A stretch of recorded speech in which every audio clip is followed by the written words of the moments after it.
Moi, je dis que je suis l'homme le plus béni de la terre. Il n'y a aucun homme qui est riche plus que moi sur la terre. Il n'y a aucun homme, aucun ange, aucune créature dans le ciel sur la terre qui me dépasse, qui est plus riche que moi. Jamais du tout.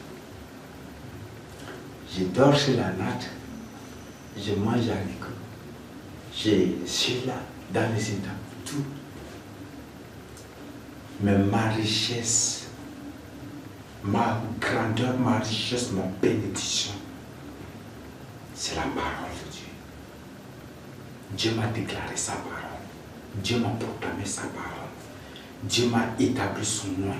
Dieu m'a établi son témoin. Dieu m'a appelé la vie éternelle. Dieu dit que celui que j'ai béni avec la vie éternelle sera sauvé. Dieu, c'est ça. Aucune créature n'a, n'est-ce pas?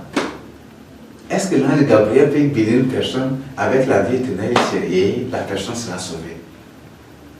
Est-ce que Dieu a déclaré l'ange Gabriel sa parole? Est-ce que Dieu a déclaré Michael sa parole? Qui? Mais c'est là. Ça, bien que je suis pauvre, dénué, je n'ai rien du tout, négligé, ceci, cela. Mais c'est celui-là le plus béni de la terre. Dieu m'a béni. Et aucune personne sur la terre, ni dans les cieux, aucune créature dans les cieux et sur la terre ne me dépasse. Jamais. Et tu ne pourras jamais du tout, et tu n'oseras jamais du tout, tu ne tenteras point du tout de dire que Dieu t'aime plus que moi. Que Dieu t'aime plus que moi, ou Dieu t'a béni plus que moi, là tu mens. Si tu oses dire cela, tu mens. Tu mens. Parce que Dieu n'a fait cela à aucune créature. Pour faire des choses miraculeuses. Dieu m'a proclamé son premier ministre. Dieu m'a établi son premier ministre. Dieu m'a oint, c'est son nom. Dieu, en plus de ça, Dieu m'a déclaré encore sa sagesse divine. Comment oseras-tu dire que tu es plus, que tu es la personne la plus bénie ou Dieu t'a aimé plus que moi? Comment tu oseras dire ça? Tu mens. Ça, tu mens. Il y a beaucoup de choses que le Seigneur a dit de sa propre bouche. Tu l'as révélé à des gens crédibles, des gens qui vivent vraiment dans la crainte de Dieu, réellement et véritablement dans la crainte de Dieu, que Dieu leur a révélé des choses. Je suis la gloire de Dieu. Dieu m'a dit qu'il m'a établi sa lumière de son église pour éclairer son église. Qu'est-ce que Dieu n'a pas déclaré? Aujourd'hui, ces choses, les gens voient et beaucoup se mettre à imiter, à mentir ou à fabriquer des visions sur ça. Non. Je suis pauvre. Là, je le sais. D'ailleurs, il n'y a aucun homme de Dieu qui est pauvre. Tous les hommes de Dieu dans la Bible ont étudié leur vie. Il n'y a aucun qui est pauvre, même comme ça. Il n'y a aucun. Élie, malgré toutes ses souffrances, qu'il n'a rien du tout, mais il n'est point du tout. C'est une personne bénie. C'est une personne bénie. Élisée, il a laissé tout pour suivre le Seigneur. Le Seigneur l'a béni. La bénédiction des noms de Dieu, c'est la parole de Dieu. C'est Jésus-Christ dans sa vie. C'est l'amour particulier, l'intimité particulière qu'il a avec Dieu. C'est ça, notre bénédiction. L'argent là, c'est rien. Samuel, quand Saül lui a dit, non, nous avons apporté les brebis là, c'est pour offrir un sacrifice et pour donner en dîme. Quand on offre quelque chose en sacrifice, les grandes parties, c'est pour les sacrificateurs, n'est-ce pas? Et quand on donne quelque chose en sacrifice, on donne quelque chose en prémisse et en dîme, c'est pour les sacrificateurs, non? Et c'est Samuel qui est le sacrificateur. Donc le but, c'est pour corrompre, n'est-ce pas? Quand le but, c'est pour corrompre Samuel. Et quand Samuel a vu, il dit, arrête. Il lui fait comprendre que ce n'est pas pour les prémices, ce n'est pas pour les dîmes, ce n'est pas pour ces choses-là que Dieu l'a établi. Écoute d'abord la parole, écoute la parole de Dieu. Il a dit écoute la parole de Dieu. Arrête, écoute la parole de Dieu. Dieu ne m'a pas établi pour vos dîmes. Et je ne ferai rien du tout avec les dîmes. Dieu ne m'a point du tout établi pour les dîmes, ni pour les pauvres. Mais il m'a établi plutôt pour sa parole. Défendre la vérité, proclamer la vérité, prêcher la sanctification et la sainteté. C'est ça. Les dîmes, les offrandes, tout cela, c'est pour son œuvre, c'est même pas pour moi. Et on trouve qu'aucun noyau de Dieu dans la Bible, bien qu'il soit riche, aucun n'a osé crier sur ses richesses. Moi j'ai ceci, c'est aucun n'a dit. Prenons d'abord l'exemple de Moïse dans la Bible. Vous croyez que Moïse c'est un homme pauvre? Moïse a dit qu'il est roi, que Dieu l'a établi roi, c'est dans Deutéronome 33, c'est 34, c'est dire. C'est 33 ou 34. Il dit, bon d'ailleurs après nous allons, et si le Seigneur permet, nous allons étudier ces choses. Vous croyez que c'est un homme? C'est l'homme le plus riche. Mais vous avez vu, Moïse dit, moi j'ai tel dollar, ou j'ai tel héros, ou j'ai tel somme, j'ai tel, il a pris.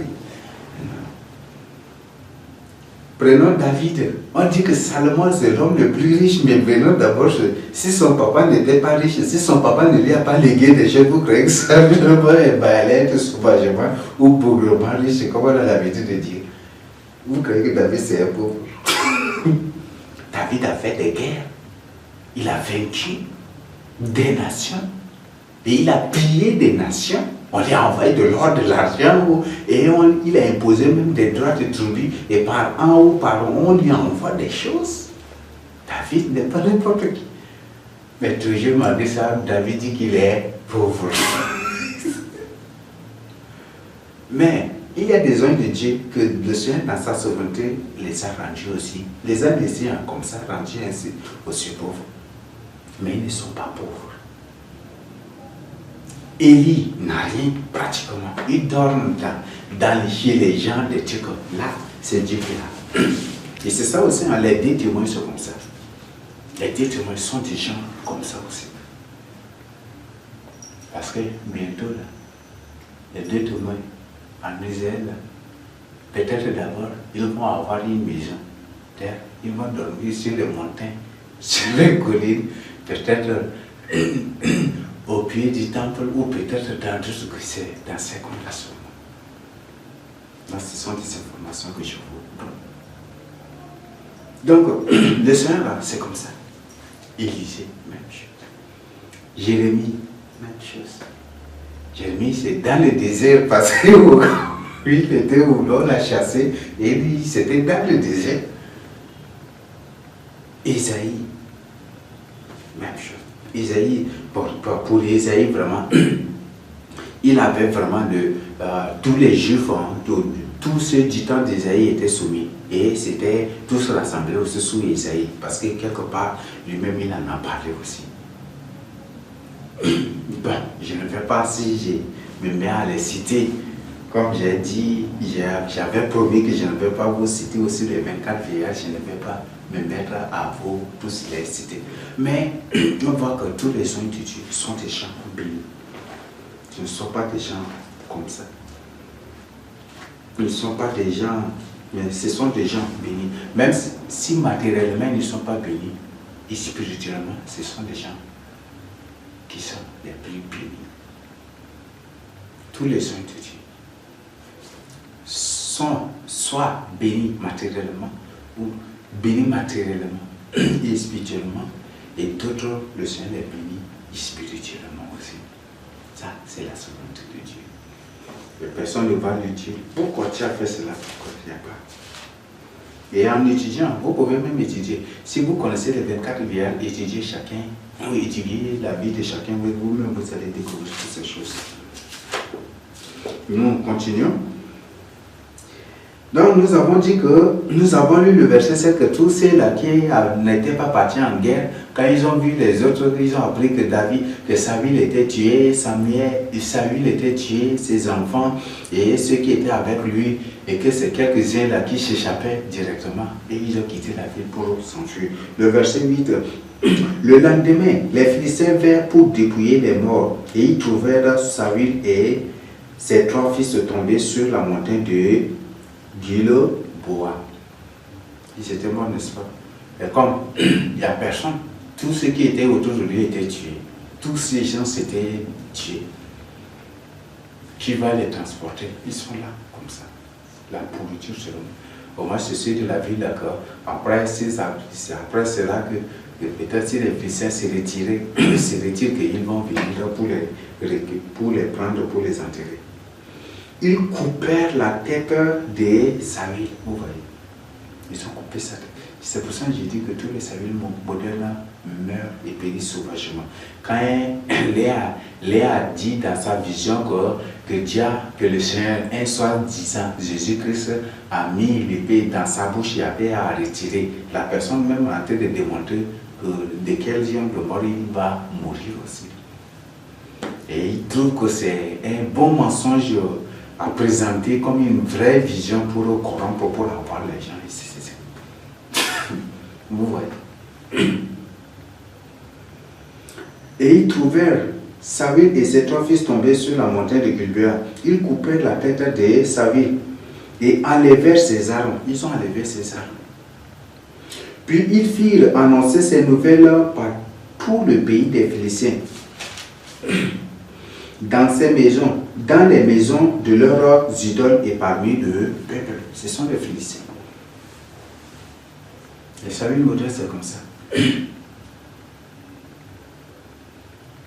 Les Saül modernes, si tu es Saül moderne et que tu es utilisé inconsciemment, et que les sorciers t'éliminent, c'est une grande fête, non? Une grande joie d'ailleurs au monde, vrai ou faux? C'est ça. Ces Philistins qui faisaient ce truc, vous croyez que c'est des gens qui sont vraiment... Non, c'est des gens qui sont dans l'occultisme. C'est des gens qui sont dans l'occultisme. N'est-ce pas ces Philistins qui étaient venus avec le démon en forme humaine, Goliath, c'est un géant. Les géants dans la Bible, dans la Genèse, ce sont des démons, ce sont les semences de Satan. Et on a trouvé que le roi des Philistins, c'était pareil. C'est des gens terribles. Hein? Et ce Goliath a un frère aussi qui est pareil à lui. Et on voit que ce sont des occultistes, ceux qui travaillent, qui collaborent avec les géants. Parce qu'après le déluge, les humains normaux s'étaient détachés carrément.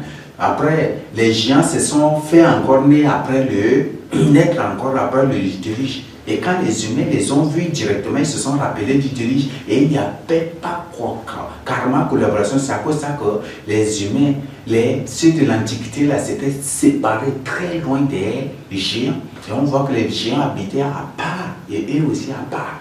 Il n'y avait pas collaboration, il n'y a pas unité, il n'y a pas mariage, il n'y a rien du tout. Et les gens étaient obligés de vivre seuls et on les appelait des géants. Et les fils d'Anak, ils étaient ensemble. Ceux de Haït, ils étaient ensemble et ils sont dans leur vie. C'était ça. Il n'y avait pas de collaboration. Parce que les humains les connaissaient comme des gens méchants. C'est des gens terribles. Des gens méchants, des gens horribles, des gens qui n'ont pas du tout de pitié, de compassion de Dieu.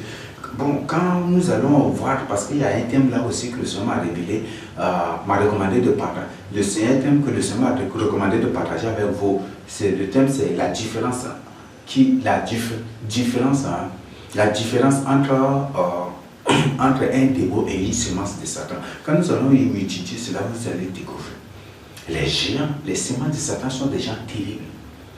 Ils sont plus pires que les démons. Là, c'est une information que je vous donne. Ils sont plus pires que les démons. Ils sont plus destructeurs et dévastateurs que les démons. Ce sont des informations que je vous donne. Et c'est ces semences de Satan là qui après leur mort, on les appelle des extraterrestres. Certains on les appelle des sirènes, des mamies, autant des esprits, c'est ce des gens terribles là. Ils sont plus pires que les démons. C'est ce que je tiens à partager avec vous. Ils sont plus pires et plus dangereux que les démons. C'est à cause de cela que les humains de l'Antiquité avaient peur et ils ne collaboraient pour n'avaient aucune relation, rien du tout. Il n'y a rien du tout entre eux. Et ces géants-là, comme ils ont étudié, leur mission c'est pour corrompre l'humanité. Et comme après les hommes ne veulent pas collaborer avec eux, qu'est-ce qu'ils ont décidé? Ils ont décidé maintenant de réduire leur taille. Donc et c'est des gens sauvages, c'est des géants. Donc quand vous le voyez là, ce sont des singes carrément. Vous avez même vu les films des géants, quand vous les voyez, ce sont des géants singes, n'est-ce pas? Vous voyez, ils sont comme des singes, ils ne ressemblent même pas des humains comme ça. Et ils sont comme des singes violents. Ils marchent et ils sont comme des singes.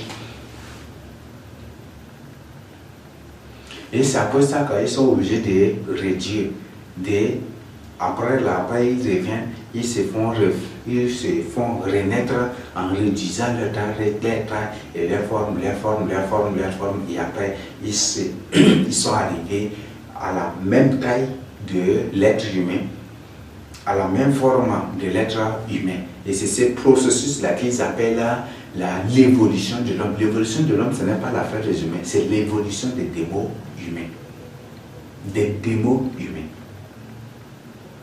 Donc des démons en forme humaine, des semences de Satan. Donc c'est leur évolution, là, c'est de leur évolution qu'ils parlent. Donc c'est Darwin, c'est un démon.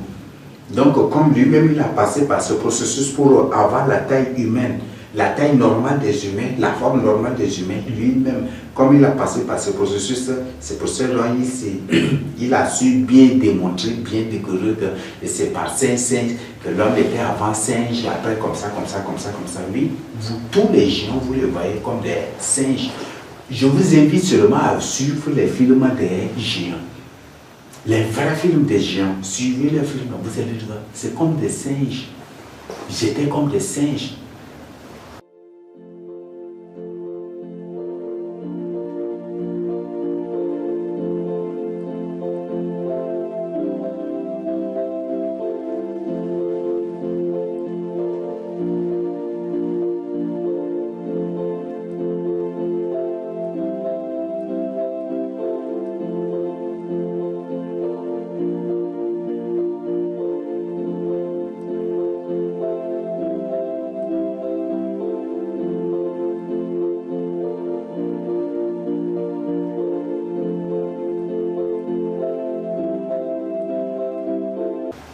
Donc, ils pouvaient ramper parce qu'il y a certains endroits qui ne peuvent pas se tenir debout, donc ils sont obligés aussi de ramper. Ils sont tellement géants.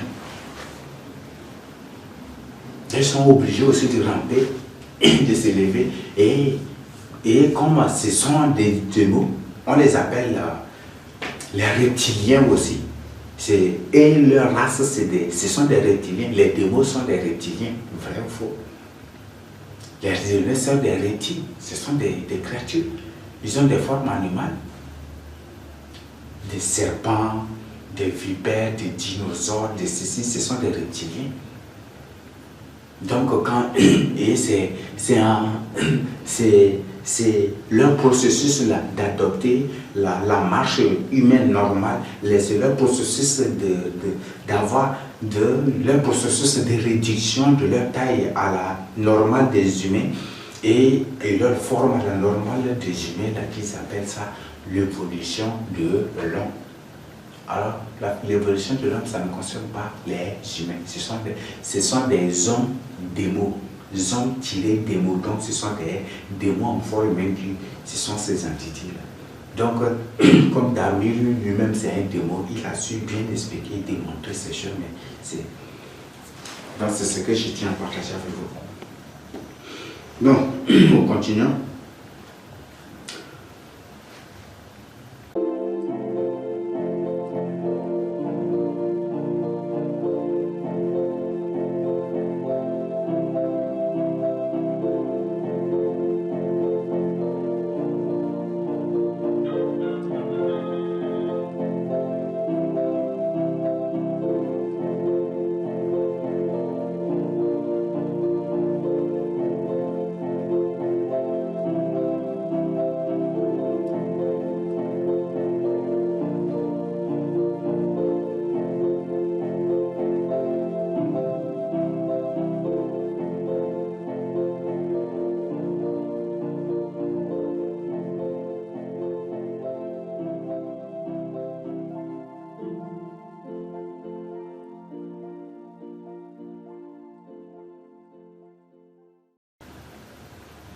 Donc, les Philistins, là, ce sont les hauts satanistes. S'ils collaborent avec s'ils collaborent avec ils collaborent, ils coopèrent, ils travaillent ensemble, ils travaillent main en main, ils partent en guerre aussi main en main avec les démons en forme humaine, les géants, c'est pour tous ces hauts satanistes, ce ne sont pas de n'importe qui. Et c'est comme ça, ils ont répandu sur lui, humilié David, humilié Saül, humilié les enfants d'Israël.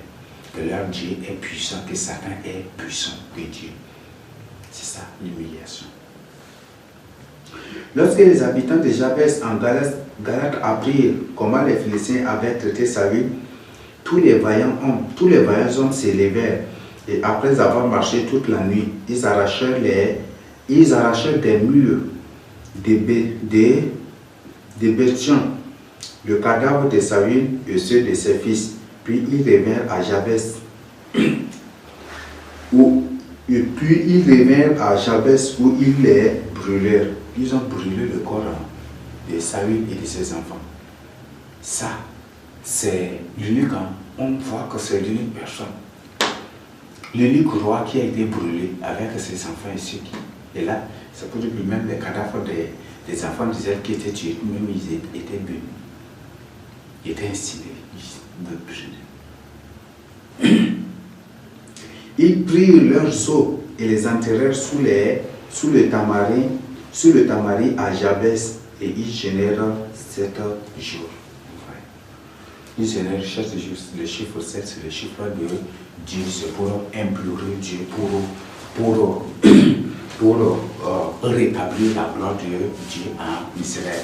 Comme Saül a détruit la gloire de Dieu en Israël, détruit le trône de Dieu en Israël, la crainte de Dieu en Israël, ils sont obligés de gêner 7 jours pour implorer, pour invoquer, pour réclamer la gloire de Dieu en Israël et sa crainte, les bases de sa crainte, tout cela. Et c'est après ça même que Dieu va c'est sûr aussi, et directement il va faire descendre David en Israël. Donc, voilà des choses qui se passent. Des choses. Dans les Saül modernes, c'est déjà. Et là, on voit que Saül, comme le Seigneur a dit, que c'est pendant la Troisième Guerre mondiale, n'est-ce pas? Que c'est pendant la Troisième Guerre mondiale qu'il va éliminer tous les Saül. Qu'il va entrer en jugement avec les Saül modernes à travers la Troisième Guerre mondiale. Et on a découvert ici que le corps de Saül, de ses enfants, de tous ceux qui l'ont suivi, même si ce n'est pas rapporté, mais certainement tous ceux qui étaient morts au combat, au moins sur leur corps aussi était brûlé. Parce qu'on ne va pas laisser comme ça leur corps. Certainement, ils ont brûlé leur corps aussi. S'ils ont fait ça avec David et ses enfants, s'ils ont fait cela avec Saül et ses enfants, certainement, ils ont fait aussi avec les cadavres des autres. Donc, ils ont brûlé leur corps. Ça fait comprendre. Aujourd'hui, brûler les corps. Les bombes, n'est-ce pas? On utilise les bombes nucléaires, les bombes pour détruire les gens, n'est-ce pas? Donc, c'est une information. Je ne t'impose pas de croire, je ne t'impose pas de te repentir, mais si tu ne te repens pas, l'information capitale, la leçon capitale que tu dois retenir à travers cela, c'est que soit pendant la Troisième Guerre mondiale, tu seras égorgé, soit décapité, ou tué sauvagement, ou soit tu vas être carbonisé dans une explosion ou dans un bombardement. C'est une information. Et ce que les gens vont retrouver de toi, ce que les gens vont trouver de toi, ça ne serait que rien que des os. Et c'est tes os-là qu'ils vont enterrer. C'est une information que tu dois retenir. Cesse de suivre les saluts modernes. Si tu suis les saluts modernes, c'est toi qui vas être la première victime. Et si tu es Saül moderne, tu dois te repentir. Parce que ce que Saül a subi ici, c'est ce que tu vas subir si tu ne te repens pas. Malheureusement, c'est difficile. Et c'est quasi impossible au Saül d'essayer de repentir. Les Saül modernes sont des gens qui ne se repentent point du tout et ne se repentiront point du tout jusqu'à la mort. C'est ça. Ce sont des gens, en d'autres termes, qui sont ténaces, déterminés.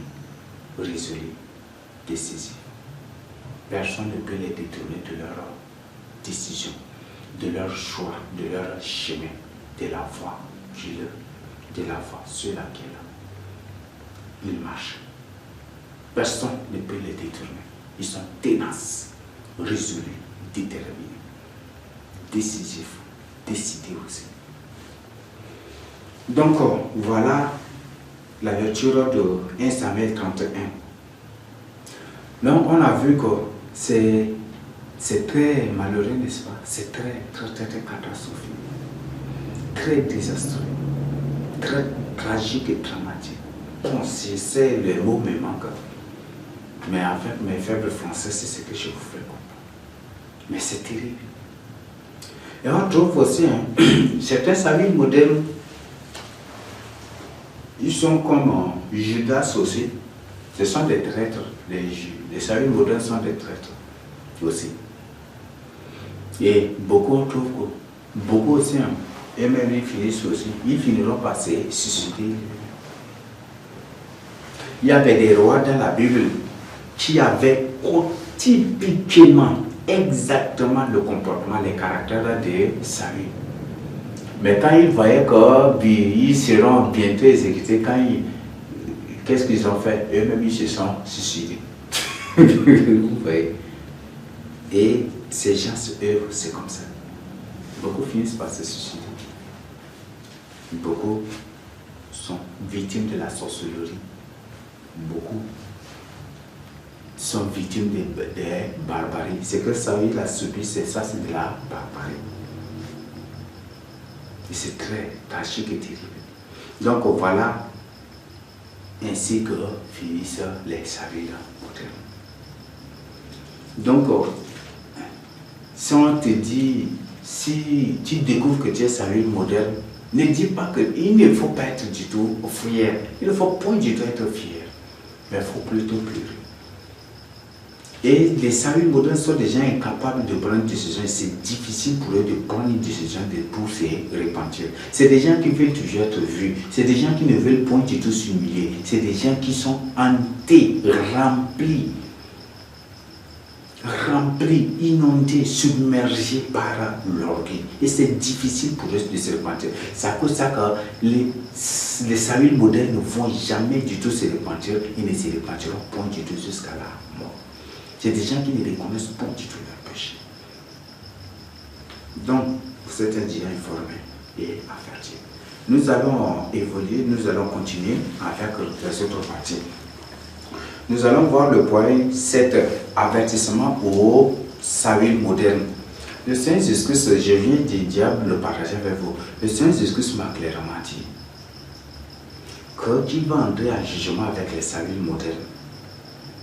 Que c'est pendant la Troisième Guerre mondiale. Ce n'est pas la Troisième Guerre mondiale qui va frapper les Saül modernes. Qu'il va entrer en jugement. Que juste après cet enseignement, juste après cet enseignement, qu'il va entrer en jugement avec les Saül modernes. Et il va tous les exécuter. Il va entrer en jugement avec les Saül modernes et avec tous ceux qui les suivent. Et il va les exécuter. Et on a trouvé que Saül a subi la barbarie. Et c'est ce que ces gens-là attendent, la barbarie aussi. Donc, Dieu dit informé. Je crois que cette révélation, c'est la 22e année, j'ai déjà partagé avec vous. Les Saül modernes, que c'est que pendant la Troisième Guerre mondiale, qu'il va entrer en jugement avec les Saül modernes. On a découvert toutes les caractéristiques des Saül modernes. On a tout découvert.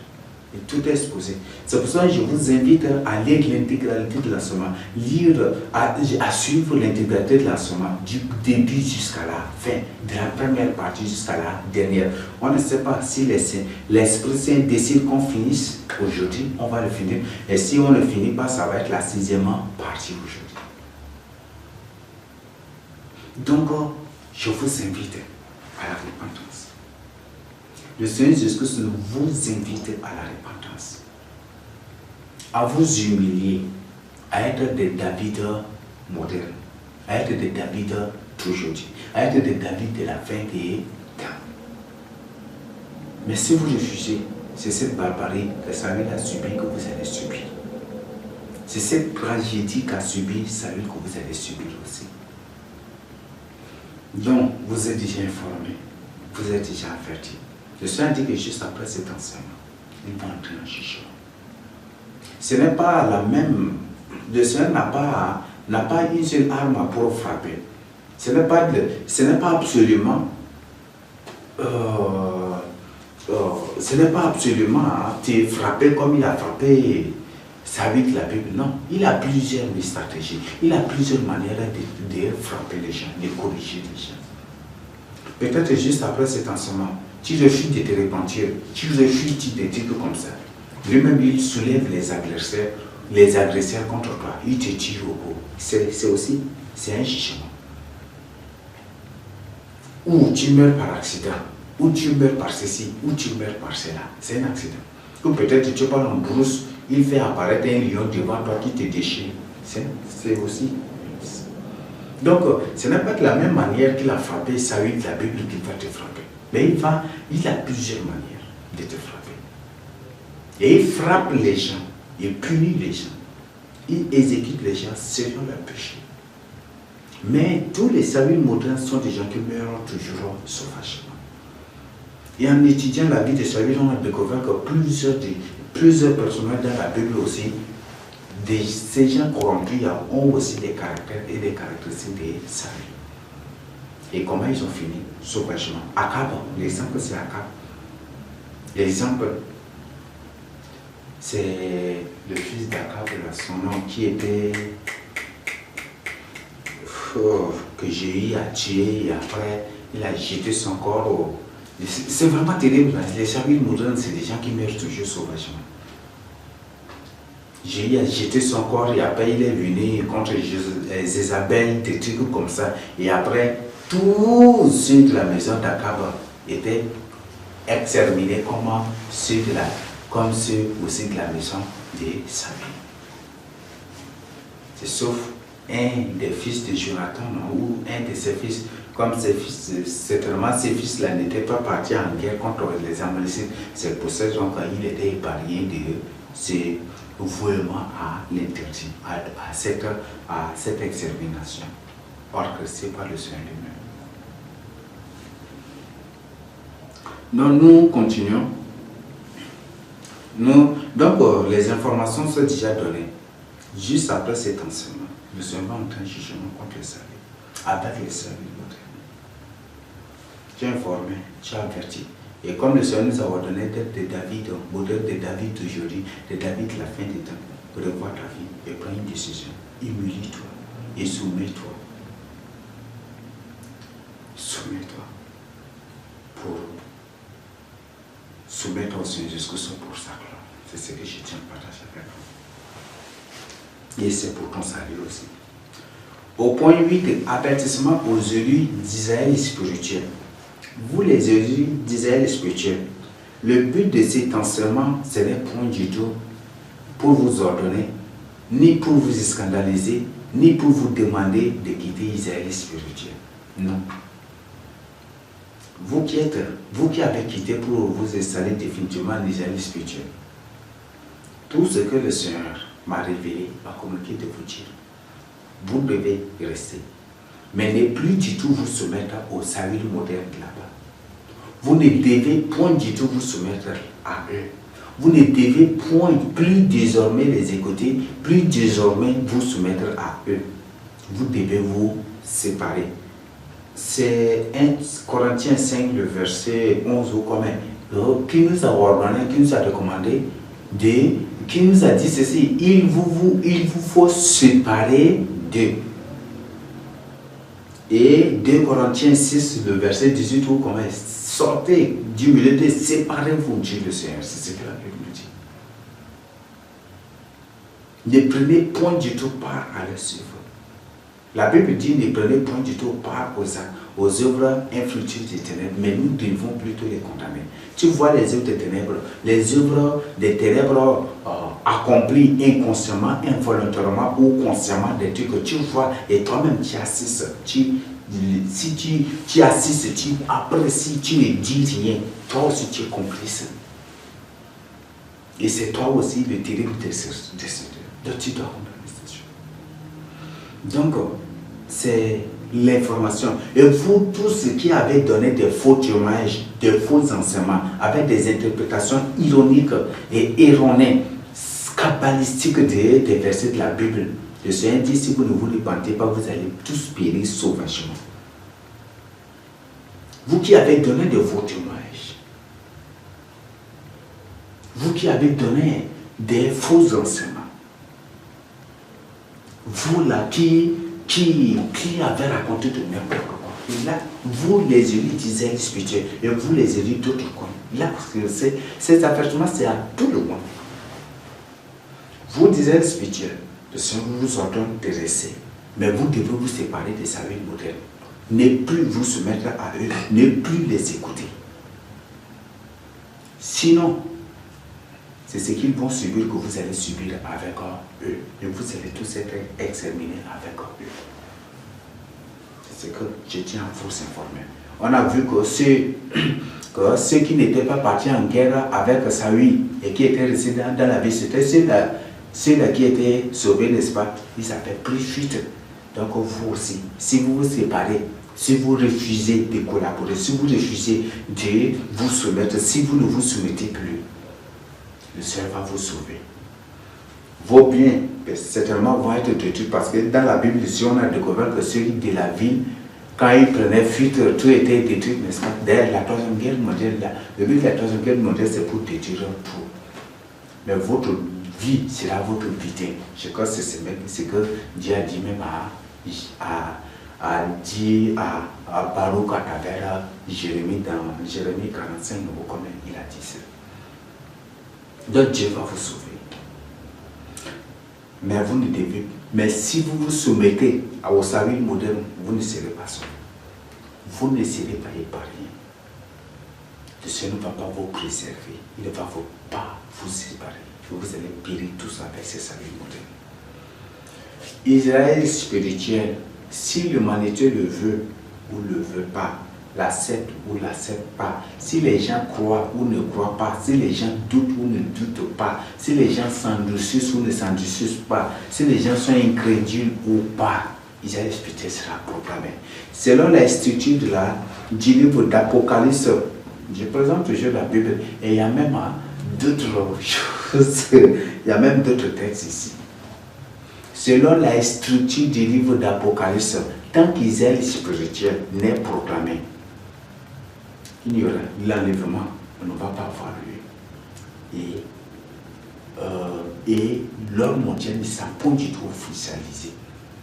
Au moins que le Seigneur lui-même, dans sa souveraineté, s'est levé pour renverser les courants des choses ou décider autre chose. Mais si le Seigneur accomplit, tient à sa parole pour l'exécuter, tant qu'Israël spirituel est proclamé, l'enlèvement ne va pas avoir lieu. Parce que le dernier signe annonciateur de l'enlèvement, c'est Israël spirituel. Et après Israël spirituel, directement, c'est l'officialisation de l'ordre mondial de l'Antichrist. C'est la Bible qui le dit. Si tu es connaisseur de la Bible, tu ne vas rien comprendre. Mais si l'Esprit t'a fait comprendre, si tu es un nom de Dieu, si tu as reçu une onction particulière de comprendre la parole de Dieu, de comprendre la sagesse, de connaître, de comprendre spirituellement les Écritures, si tu peux comprendre tout ça, tu vas découvrir. Donc ce n'est pas moi qui crée, ce n'est pas des inventions, ce ne sont pas des créations, des fabrications, des choses, non. C'est la Bible, c'est la vérité. Apocalypse 11, Apocalypse 12 parle d'Israël spirituel indirectement. Et l'Apocalypse 11, je crois que c'est à partir du verset, combien là? C'est 14 à 18, non?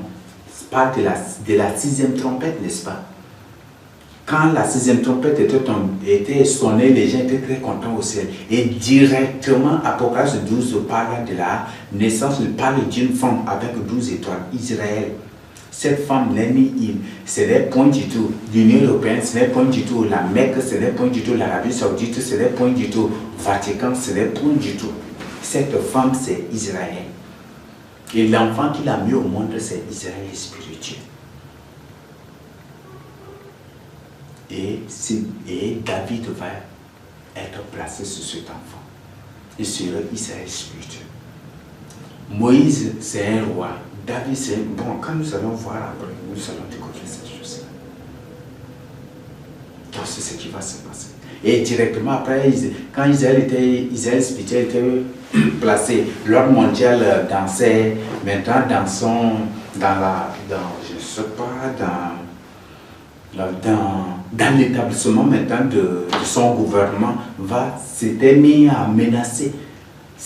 Va se mettre à menacer Israël spirituel. Selon Apocalypse 12, que le dragon rouge, avec 7 têtes, les 7 têtes, on a le lion, n'est-ce pas? C'est l'Angleterre. Le léopard à 4 têtes, c'est l'Allemagne. L'ours, c'est la Russie. Et la bête féroce, la bête terrible qui a 10 cornes, c'est l'Union européenne aussi.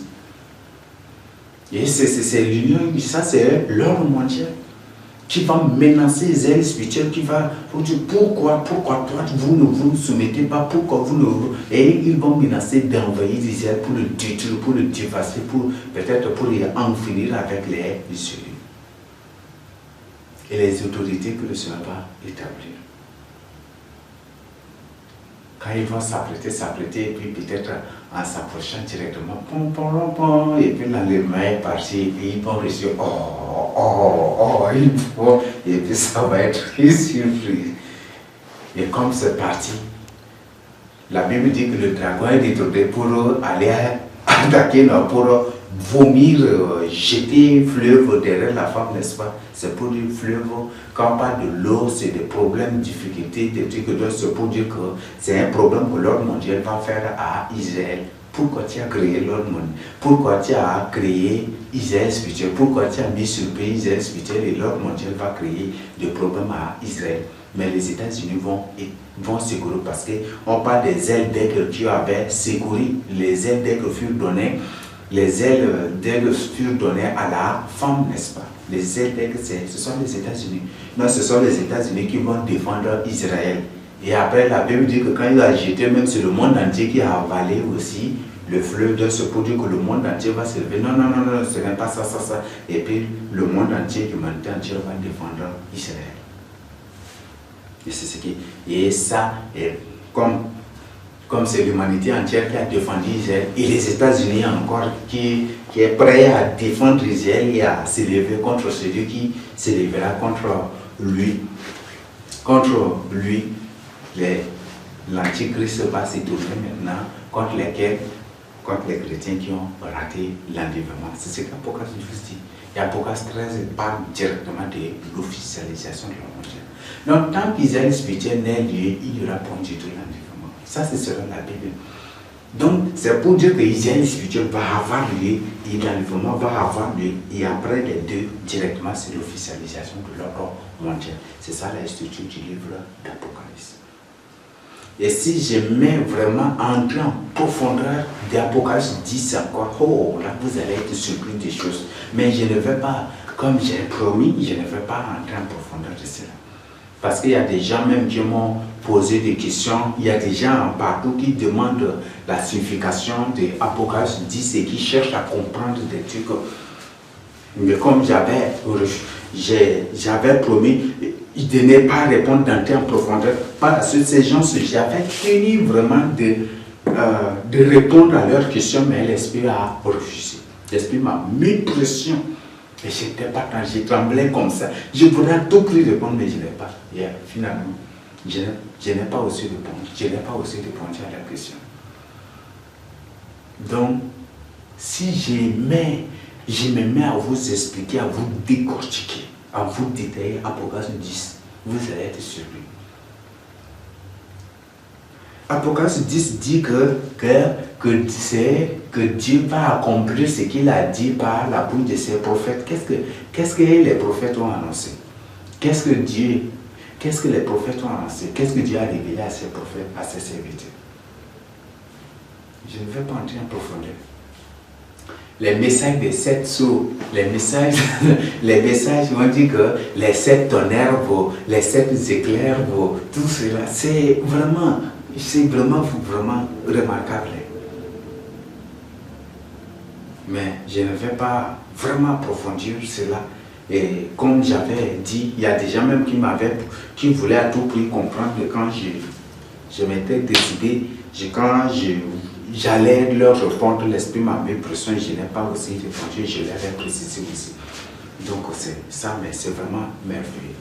Donc c'est pour dire que Israël spirituel, si les gens font quoi, ils font quoi, Israël spirituel va avoir lieu. Et Israël spirituel va avoir lieu.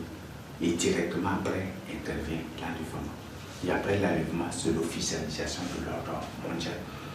Et on a vu déjà les plans secrets de l'ordre mondial. Que leur plan, là, c'est déclencher la troisième guerre mondiale pour qu'après cette guerre-là, les gens eux-mêmes se vendent au pape. Quand ils te vendent déjà au pape, tu crois que tu seras enlevé? Non, c'est une question. Ça va être une terrible famine après la troisième guerre mondiale. Ça va être terrible, des catastrophiques, des choses insupportables après la troisième guerre mondiale. Et les gens vont s'élever pour se vendre au pape. Comment? Nous avons étudié dans Genèse 30, c'est 41 ou 47, nous avons étudié cela. Les plans secrets de l'ordre mondial. Si tu n'as pas suivi, je t'invite à suivre cela. Je t'invite à télécharger, entre dans la page YouTube et dans notre chaîne YouTube, vous allez, Moïse nous parle de Dieu, vous allez télécharger. Car les enfants disent que les gens, la Bible dit que les Égyptiens, les Cananéens avaient tout dépensé, il n'y a plus d'argent. Ils sont venus avec leurs troupeaux, il n'y a plus de troupeaux. Après, ils sont venus avec leurs terres, tout. Et par la suite, eux-mêmes se sont vendus. Et c'est ça que le pape a parlé. Il a dit qu'il est Joseph, que lui il a de la nourriture, et nous on a de l'argent. Et après on va venir avec notre argent pour chercher, pour se vendre à lui. Il a été clair. Pour nous donner, pour avoir de la nourriture. Et par la suite, on a vu qu'ils sont venus avec l'argent, l'argent était fini. Ils sont venus avec les troupeaux étaient finis. Ils sont venus avec leurs terres. Ils ont vendu tous les terrains pour avoir de la nourriture. Après, c'est fini. Et ils sont venus avec leur propre corps encore. Ils sont vendus. Et le Seigneur Jésus que c'est pour ses élus, pour l'amour pour ses élus, pour que nous soyons enlevés, pour que vous soyez, parce que nous les témoins, nous ne serons pas, nous les hommes, nous ne serons pas enlevés. Pour continuer, c'est après l'enlèvement qu'on nous appellera les deux témoins. Donc, pour vous échapper à cela, le Seigneur va proclamer Israël spirituel pour que vous soyez réunis en un seul endroit pour ne pas vous vendre. Parce que si vous restez dans d'autres endroits, peut-être la guerre t'a fait fuir jusqu'à peut-être tu es ici, la guerre t'a fait fuir jusqu'à et tu t'es retrouvé peut-être au Rwanda là-bas ou peut-être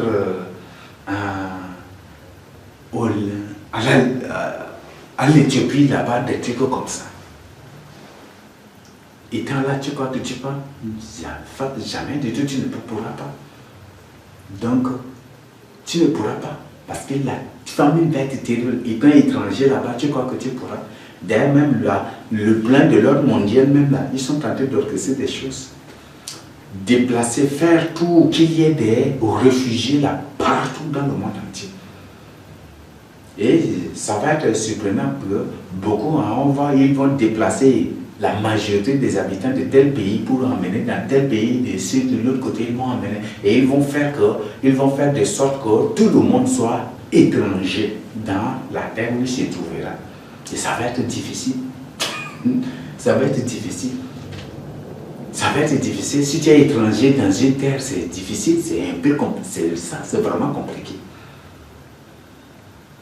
Et c'est ce qu'il décide là que tu vas appliquer. Toi, tu es étranger. Si tu es étranger, c'est ce qu'il décide là que tu vas appliquer. et tu n'as pas de quoi manger. On te demande que voilà, si c'est ça, que tu donnes ton nom, et puis tu donnes ton nom, tu dois être recensé. Et ils vont recenser des gens, c'est à travers les recensements, c'est ce que je tiens à vous informer. Que tu te recenses, que tu donnes ton nom, et puis voilà, que tu signes, que voilà, que tu es pour l'ordre mondial, que tu te soumets au pape, où tu te soumets, et tu te fais recenser pour avoir de la nourriture. Et en te faisant recenser pour avoir de la nourriture, pour avoir de quoi manger, tu te dis à penser au pape, à l'antichrist, parce que le pape qui va organiser cela. Tu te vends au pape et tu connais qui est pape, et tu te vends, tu pars, tu te fais recenser, et puis tu signes. La ceinture que vous voyez, la ceinture n'est pas n'importe quoi. Hein. La ceinture n'est pas n'importe quoi. C'est ce que vous devez bien retenir. On te fait recenser, tu signes, tu déclares que tu appartiens à l'ordre mondial, ou tu es soumis à ceci, ou peut-être ils vont rédiger quelque chose de tromperie, de séduction, de mensonge, et tu vas croire que c'est ça, alors que c'est autre chose. Tu vas te faire recenser et t'engager pour avoir des boules de savon, pour avoir des habits, ou peut-être pour avoir des habits, parce qu'ils vont donner des habits aussi, et pour avoir de nourriture, avoir des haricots, pour avoir du riz, pour avoir du lait, pour avoir ceci, et tu vas t'engager à faire cela. Tu crois qu'en faisant cela, tu seras enlevé. Donc c'est pour éviter cela que le Seigneur parle. C'est pour éviter cela à ce gelé que le Seigneur parle, pour quand même ils aient spirituel en ce moment-là. Si l'ordre mondial le veut ou ne le veut pas, s'il orchestre quoi, s'il décide quoi, s'il planifie quoi, s'il programme quoi, s'il se répand, s'il se dépend pour faire quoi, Israël spirituel va avoir lieu. C'est un degré divin. C'est déjà dans le plan de Dieu, il y en a là dans la Bible. Et si Israël spirituel n'est point du tout Dieu, l'homme mondial ne va pas point du tout aussi avoir lieu. Comment est-ce que le Seigneur, dans sa souveraineté, décide autre chose? C'est une information. Donc, vous les élus d'Israël spirituel, restez en Israël spirituel, mais cessez toute collaboration, toute relation, toute intimité, toute communion avec les amis modernes. C'est l'information. Mais si vous refusez, vous périrez aussi sauvagement. La Troisième Guerre mondiale, vous qui avez donné de vos témoignages, vous devez démentir, vous devez confesser et vous repentir sérieusement. Si possible, nous faire signe. Et si vous refusez de faire signe et que l'Esprit lui-même vous oriente à faire ce que vous devez faire, faites-le. Mais si vous refusez d'écouter et de continuer avec les services modernes, vous êtes informés et c'est la fin tragique que vous allez aussi subir.